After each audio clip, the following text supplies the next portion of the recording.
Hello students, in previous lecture we studied about vector addition. Okay, and the types of vector additions are triangle law of vector addition, parallelogram law of vector addition and polygon law of vector addition. In previous lecture we studied these law using graphical method or geometrical method. In today's lecture we will be studying analytical method. Alright, हम लोग फिर से इन तीनों को पढ़ेंगे. वैसे मैं याद दिला दूं कि पिछले लेक्चर में सिर्फ हमने यही पढ़ा है और इसका भी ग्राफिकल मेथड पढ़ा है. These two we will be doing in this today's lecture. तो आज हम इनका ग्राफिकल भी पढ़ेंगे, एनालिटिकल भी पढ़ेंगे. Guys, analytical method is more important and the reason is उसमें कैलकुलेशन है ना, डायरेक्ट कैलकुलेट करो, आंसर निकालो, that's it. In graphical method you have to use geometry. Okay, you have to do scaling, scale करना पड़ता है. अगर आपको स्केलिंग नहीं मालूम है, लास्ट लेक्चर में मैंने बताया. Alright, so you must be doing scaling करके उसको सॉल्व करो. So graphical method is not that much important. और मैक्सिमम क्वेश्चन जो कॉम्पिटिशन में बनते हैं they are based on analytical method. So without wasting any time let's start with parallelogram law of vector addition, क्योंकि ये हम पढ़ चुके हैं. अगर नहीं पढ़ चुके हो so guys, if you only study parallelogram law you will be already studying triangle law, and the reason is they both are quite similar.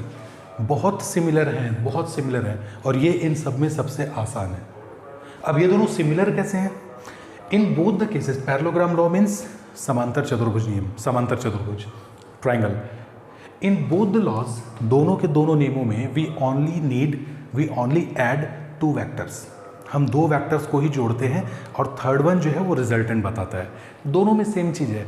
तो आप बोलेंगे सर फिर इसको क्यों पढ़ रहे हैं? मैं उसका रीज़न भी बताता हूँ. So guys, if I have two vectors, कोई भी दो वैक्टर मान लो यार, एक मतलब कुछ भी ले लो. जैसे मैंने कहा दिस इज़ वैक्टर ए, पहले वाला मैं आसान ले लेता हूँ question, and this is something vector B. ठीक है, ये वैक्टर बी है. यू सेड, थोड़ा इसको छोटा बना देता हूँ, कि sir perform a plus b. Alright, perform a plus b using, first use triangle method and the second parallelogram law.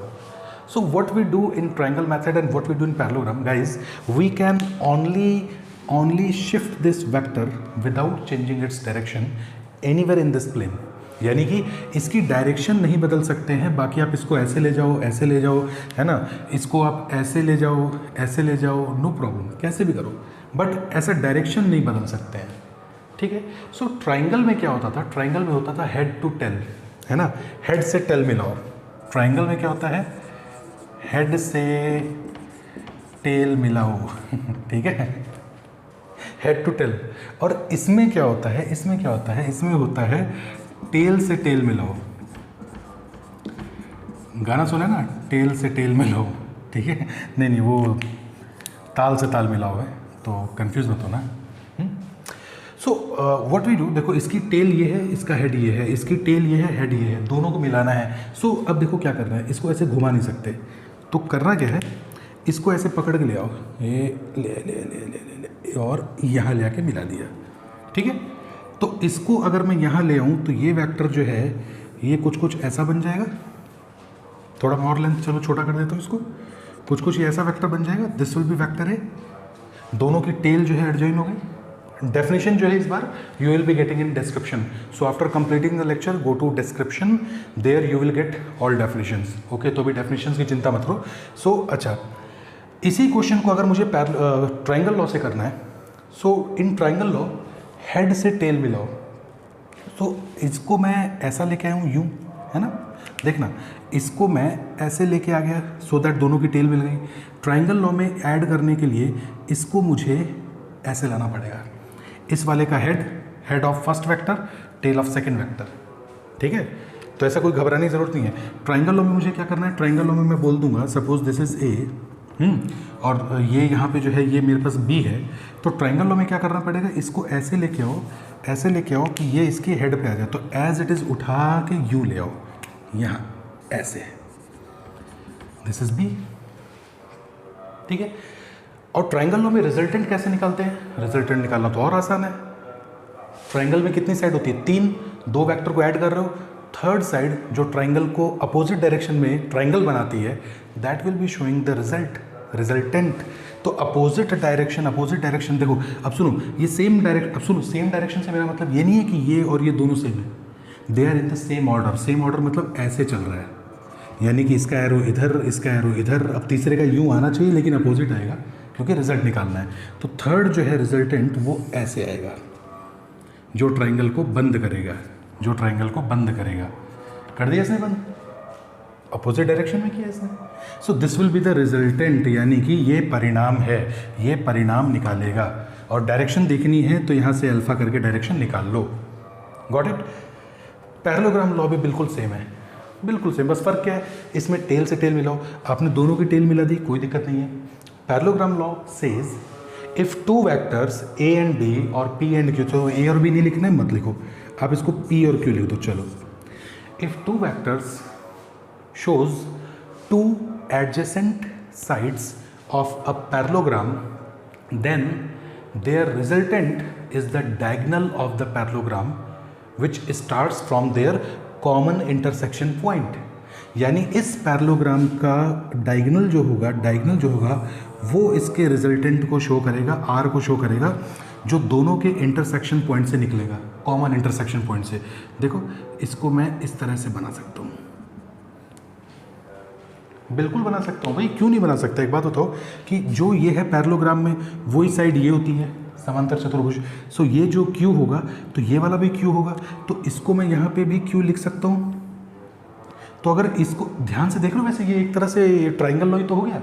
अरे अगर इस क्यू को उठा के मैं यहाँ रख दूँ और इस वाले को छुपा दूँ, तो आप ध्यान से देखो, इसका नाम अगर मैं इस बार पी और यहाँ क्यू रख दूँ और पी और क्यू का आर आ रहा है, तो ये ट्राइंगल लॉ ही तो है। इसको छुपा दिया यार।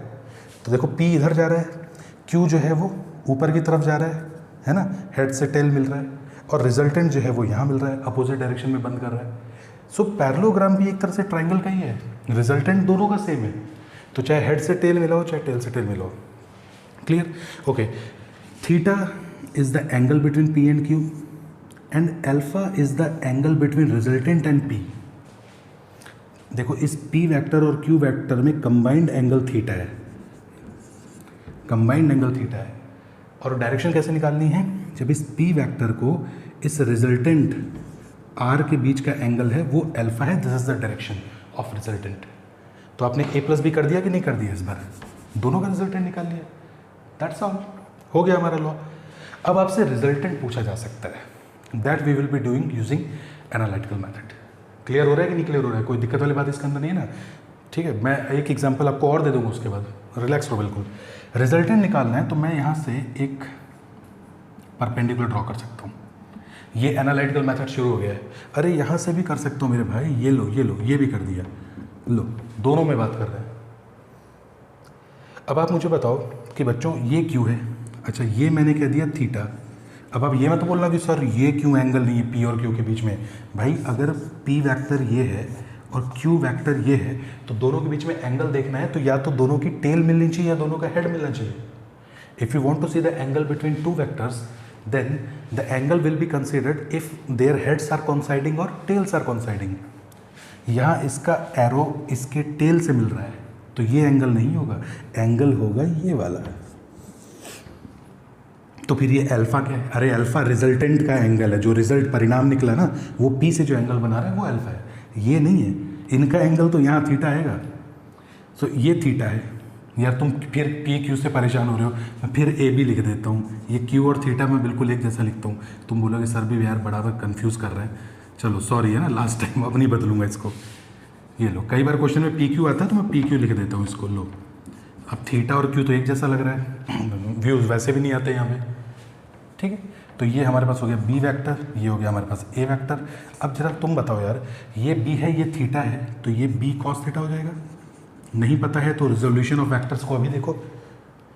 अगर मैं सिर्फ इसकी बात करूँ, सिर्फ इसकी, मैं रेड पेन यूज़ करने की कोशिश करता हूँ, अगर तुम्हें समझ में आ जाए तो, अगर समझ में आ जाए तो इधर देखना कि इसकी और इसकी बात करूँ कंबाइंड,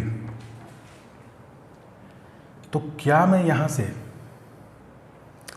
कौन सा लॉ होता है हमारा? पाइथागोरस लगा सकता हूँ कि नहीं लगा सकता हूँ? अरे tan अल्फा की वैल्यू निकाल लूँगा मेरे भाई, tan अल्फा की वैल्यू निकाल लूँगा। अच्छा, ये B cos थीटा है हमारे पास। मैं आपको फिर से भी बोलूँगा भाई क्या कर्ण का स्क्वायर बराबर आधार का स्क्वायर लंब का square means hypotenuse square is equal to base square plus perpendicular square. तो क्या यहाँ पे मैं नहीं बोल सकता हूँ कि यार यहाँ पे मैं निकाल सकता हूँ आर स्क्वायर, ध्यान से देखना, यहाँ पे मैं निकाल सकता हूँ आर स्क्वायर इसका स्क्वायर इज इक्वल टू इसका स्क्वायर टोटल, तो टोटल ए प्लस बी, ये बी है तो इसका परपेंडिकुलर डालोगे तो ये बी कॉस थीटा होगा, है ना, और ये बी साइन थीटा। ध्यान रखना ये बी कॉस थीटा होगा इस साइड से परपेंडिकुलर, और ये जो है ये बी साइन थीटा होगा, तो इसमें कंफ्यूज नहीं होना, ठीक है। अच्छा, तो R square is equal to A plus B cos theta का स्क्वायर, इसका square plus B sine theta का स्क्वायर, बी साइन थीटा का स्क्वायर। और यही काम आप इसमें भी कर सकते हो, यही इसमें भी कर सकते हो। रिजल्टेंट निकालना है, आर निकालना है, आर का कैलकुलेशन आपको करना है, तो ये ऐसे है, ये पूरा इसको कैलकुलेट करने की कोशिश करो। So R will be equal to देखो बच्चों एक बात सुनो, ये पूरा थीटा है तो यहाँ पे भी थीटा होगा, तो ये भी हमारे पास बी कॉस थीटा हो जाएगा और ये बी साइन थीटा हो जाएगा, ठीक है। बी वेक्टर है तो ये बी कॉस थीटा हो गया और ये बी साइन थीटा। तो बी का अगर ये बी कॉस थीटा है और बी से ये बी साइन थीटा है तो उसके पैरेलल ये भी बी साइन थीटा होगा। तो फिर से इसमें हमको लगाना है, कौन सा लॉ लगाना है, यूजिंग पाइथागोरस। तो आर स्क्वायर यानी ये स्क्वायर इज इक्वल, अब ऊपर वाला भूल जाओ, अरे यार इस ऊपर वाले को भूल जाओ, ये सेम बता रहा हूँ, डिट्टो है, सेम है बिल्कुल। So R square is equal to A plus B cos theta का square plus B sine theta का स्क्वायर, ठीक है। अच्छा, तो यहाँ पे अगर इसको हम ओपन करें तो ये हो जाएगा R square is equal to, इसका स्क्वायर निकालोगे ये हो जाएगा A square plus B square cos square theta, है ना, A square plus B square plus 2ab, तो plus 2ab cos theta plus B sine theta का स्क्वायर, समझ लो, या इसको B square sine square theta भी लिख सकते हैं। B square cos square theta, B square sine square theta, दोनों को ऐड कर दूं तो sine square theta plus cos square theta equal to 1। तो R square is equal to A square plus B square plus 2ab cos theta, 2ab cos theta. बड़ा ज़बरदस्त role है इस 2ab कॉस थीटा का बच्चों, बड़ा ज़बरदस्त रोल है। स्क्रीनशॉट ले लो, मिटा रहा हूँ इसको मैं ठीक है, बिल्कुल पाइथागोरस लगाया है। B square cos square theta plus B square sine square theta add करो तो sine square theta plus cos square theta 1 हो जाएगा, ओनली बी स्क्वायर बचेगा। इससे भी वही आंसर आने वाला था, नोट कर लो इसको, जल्दी से मैं मिटा रहा हूँ। सो स्टूडेंट्स, क्लियर है आपको?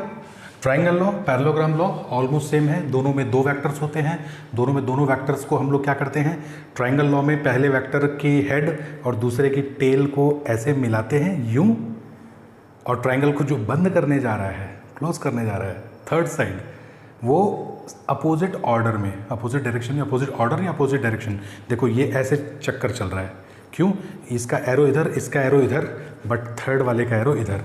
अब थर्ड वाले को तुम थोड़ा और बढ़ा हुआ मान लो, so this is the triangle of vector addition. Parallelogram law में बस इसको उठा के इधर रख दो, बस, बाकी कुछ नहीं। अब पैरेललोग्राम भाई साहब क्या कहते हैं कि resultant will be the diagonal of the parallelogram, diagonal, and जो कहाँ से शुरू होगा, दोनों के कॉमन इंटरसेक्शन पॉइंट। तो भैया कॉमन इंटरसेक्शन पॉइंट तो ये है, ठीक है। अब ध्यान से देखो, तो अगर ट्राइंगल लॉ जो मैं बता रहा था आपको, उस वाले का भी रिजल्टेंट कुछ ऐसा ही था, जो मैं ट्राइंगल लॉ बता रहा था उसका भी रिजल्टेंट कुछ ऐसा ही आ रहा था। तो रिजल्टेंट दोनों में लगभग सेम आता है, लगभग क्या सेम ही आता है, तो उसमें आप निश्चिंत रहो। क्लियर है? तो ये हमने यहाँ से कैलकुलेशन की थी और कैलकुलेशन से हमें मिला था, अब मैं यहाँ डिटेल में लिखने जा रहा हूँ, R square is equal to, बच्चों most important for competition, B square plus 2ab cos theta. ये फॉर्मूला है रिजल्टेंट का, परिणाम का। जब आपने दो वेक्टर्स को ऐड किया, when you try to add two vectors using triangle law और parallelogram law, then you find the resultant. उसको जोड़ने का कुछ तो परिणाम, अरे कुछ भी करते हो यार, हर एक्टिविटी का कुछ तो परिणाम निकलता है, कुछ तो रिजल्ट निकलता ही है। उस रिजल्ट की मैं बात कर रहा हूँ, वो रिजल्ट ये है, ठीक है। सो नाउ हम चाहें तो ऐसा लिख सकते हैं, R is equal to under root A square plus B square plus 2ab cos theta, ऐसा भी लिख सकते हैं, ठीक है, तो ये भी हमारा एक बड़ा अच्छा ज़बरदस्त फॉर्मूला है, इसको भी याद रखना। अच्छा, if A is equal to B तो R is equal to 2A cos theta by 2 आ जाएगा। ये भी याद रखना बच्चों, ये कोई मुश्किल बात नहीं है। If A is equal to B, अगर A is equal to B हो जाएगा ना, तो ये क्या हो जाएगा, A और B बराबर है, तो A square plus 2A square cos theta, तो ये भी 2A स्क्वायर हो जाएगा जोड़ने में, 2A square plus 2A square cos theta. 2A square को कॉमन निकालोगे तो 1 प्लस कॉस थीटा आएगा, and 1 plus cos theta is 2 cos square theta by 2। तो फाइनली कैलकुलेट करने पे यही आपको मिलेगा। तो ये भी आप लिख सकते हैं, ये थीटा बाई 2 है, कॉस बाई 2 नहीं है। अगर थीटा 60 डिग्री है तो यहाँ 30 डिग्री आएगा, क्यों, क्योंकि 60 बाई 2। और ये कब है, when the vectors are same in magnitude. Clear है, हाँ। तो इस तरह से हम इसको सॉल्व करते हैं बच्चों। तो चलो मैं एक छोटा सा क्वेश्चन आपसे ले लेता हूँ। मैंने कहा कि चलो इसको भी मिटा दूँ क्या, इसको भी मिटा देता हूँ। सो स्टूडेंट्स, एक कॉमन क्वेश्चन ले लेता हूँ, बहुत कॉमन क्वेश्चन, जिससे आपको कंप्लीट सॉल्यूशन मिल जाएगा इसका। मैंने कहा कि भैया this is something vector A, इस पेन में इंक की सख्त आवश्यकता है। सो this is vector A, okay. कोई भी अननोन कहीं पे ले लो, आपने ले लिया भाई साहब, कुछ भी ले लेना यार। आपने कहा this is something vector B, और ज़रूरी नहीं है ऐसा लो, कैसा भी ले लो चलेगा, नो प्रॉब्लम इन दैट, ठीक है। So all you need to do, A plus B बताओ, ठीक है, ए माइनस बी बताओ, using graphical method, and using both triangle law से भी बताओ, पैरेललोग्राम से भी बताओ। तो सबसे पहले किससे बताऊँ, ट्राइंगल से बता दूँ। देखो ट्राइंगल में क्या, अच्छा इसका जो डायरेक्शन वो ये है, ट्राइंगल क्या कहता है, हेड टू टेल, फर्स्ट का हेड सेकंड की टेल, इसको पकड़ के यहाँ ले आए तो भैया ये बन गया हमारा वेक्टर बी। और दोनों का रिजल्टेंट निकालना है, तो रिजल्टेंट अपोजिट ऑर्डर में जो है वो है आर, ठीक है। तो ये तो हो गया ए प्लस बी, किसका, ट्राइंगल लॉ से, ठीक है। ए माइनस बी निकालना है, तो बच्चों माइनस बी, जिसके आगे माइनस लग जाए ना, उसको उसकी टेल को वहीं रहने दो और उसको उठा के पलट दो दूसरी तरफ, अपोजिट डायरेक्शन में। तो इसको उठा के एज इट इज़ यहाँ कर दो। तो जैसे ही ए माइनस बी हुआ तो ये भाई साहब अब यहाँ आ गए। तो ये पहले वाला नोट कर लेना है ना, ए माइनस बी के लिए फर्स्ट वाले को एज इट इज़ रखते हुए सेकेंड वेक्टर को जिसके आगे माइनस है उसको पलट के यहाँ रख दिया। फिर से ट्राइंगल लॉ लगा दो यार। देखो ये सेम ऑर्डर में है, अपोजिट ऑर्डर में जो इसको बंद करेगा वो रिजल्टेंट है। तो इस बार रिजल्टेंट ये आया, तो यानी कि ए प्लस बी और ए माइनस बी दोनों के केस में ए प्लस बी का रिजल्टेंट तो ये आया है, और ए माइनस बी का रिजल्टेंट जो है वो ये आया है, ठीक है। इसी को अगर मुझे पैरेललोग्राम लॉ से करना होता, तो अगर इसी को मुझे पैरेललोग्राम लॉ से करना होता, फिर से मैं कह दूं कि मेरे पास वेक्टर ये है ए और दूसरा जो है वो ये मेरे पास वेक्टर बी है, तो मुझे करना क्या है, पैरेललोग्राम लॉ में क्या करना है, टेल टू टेल मेथड। तो इसको एज इट इज़ उठा के मैं यहाँ ले आया, दोनों की टेल ऐसे, ठीक है। अच्छा, दोनों बीच एंगल, रिजल्टेंट दोनों के इंटरसेक्शन पॉइंट से निकलता है, तो resultant R is equal to A plus B आ गया। ए ये है, बी ये है, और ए प्लस बी इस साइड में है। ए माइनस बी कैसे आएगा, how will you calculate A minus B. तो बच्चों बी को माइनस करना है, तो बी को माइनस करने के लिए ऐसे पकड़ के एज इट इज़ पलट दो इसको, तो बी अब ये हो गया है ना, जस्ट अपोजिट, बिल्कुल उल्टा एकदम। ये लो भाई साहब, ये अब बी है। अब देखो ए का इंटरसेक्शन पॉइंट और बी का इंटरसेक्शन पॉइंट, पहले तो दोनों की टेल मिला दो, सेकंड स्टेप दोनों का इंटरसेक्शन पॉइंट ढूंढो, और थर्ड स्टेप उसके सेंटर यानी कि डायगोनल बना दो। यानी ये हो गया अब R is equal to A minus B. यही तो है, दोनों के इंटरसेक्शन पॉइंट का डायगोनल बनाते हैं बच्चों। ध्यान से देखो तो triangle law of vector addition, parallelogram law of vector addition, दोनों में ए प्लस बी और ए माइनस बी हमारे पास बिल्कुल बराबर आ रहा है। A plus B is equal to A minus B. Clear हो गया ना आपको, ठीक है, नो प्रॉब्लम इन दैट। काफ़ी लंबा लेक्चर हो गया ना, है ना। तो चलो कोई बात नहीं, पेन में इंक भरता हूँ बच्चों। मैं नेक्स्ट लेक्चर बनाता हूँ 5 मिनट का। In that lecture we will be studying about polygon law of vector addition, and we will be also doing some numerical questions over triangle of vector addition and parallelogram law of vector addition.